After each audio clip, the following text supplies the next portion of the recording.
on dit qu'il y a, et c'est avéré, hein, 12 millions, plus de 12 millions de mal logés en France, dont 4 millions qui sont dans une situation fortement critique. Au quotidien, quand on est mal logé, comment peut-on étudier quand on n'a pas suffisamment d'espace, quand on n'a pas suffisamment de calme, quand on n'a pas d'endroit pour s'aérer, pour sortir, pour aller dans une cour, etc. Et qu'on est donc entassé, excusez-moi du terme, entassé 24 heures sur 24. Et effectivement, le confinement a exacerbé cette situation.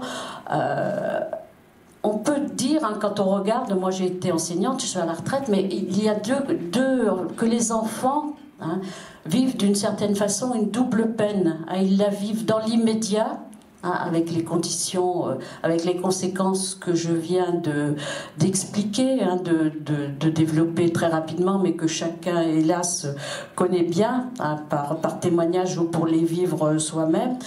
Et puis, il y a aussi dans la vie future, c'est-à-dire que quand on connaît de telles situations de mal logement, quand on est obligé de déménager, quand on est obligé parce qu'on est expulsé, parce que c'est un logement précaire, quand on vit trop souvent la peur au ventre, comment peut-on étudier? Donc il y a déjà cette première peine, qui est une peine épouvantable, mais il y a aussi l'avenir. Comment peut-on se projeter dans l'avenir?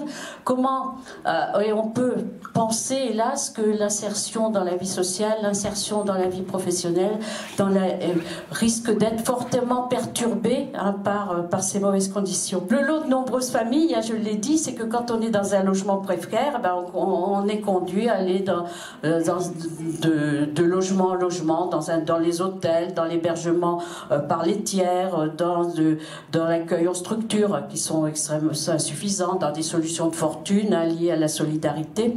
Et que je voulais terminer quand même, donc c'est une enfance qui est mise à mal, c'est-à-dire une enfance qui ne peut pas être menée correctement. L'enfant ne peut plus être un enfant dans ces conditions-là.